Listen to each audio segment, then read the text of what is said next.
Welcome to August's Market Update, brought to you in cooperation with this sponsor.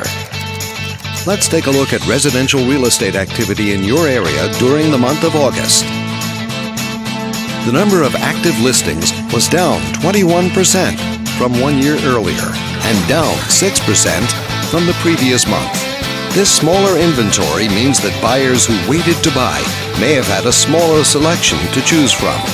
As you can see, the median listing price for the month was just under $110,000.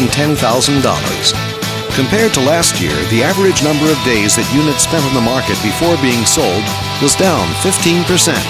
This lower number of days may signal a positive trend in the local inventory turnover rate.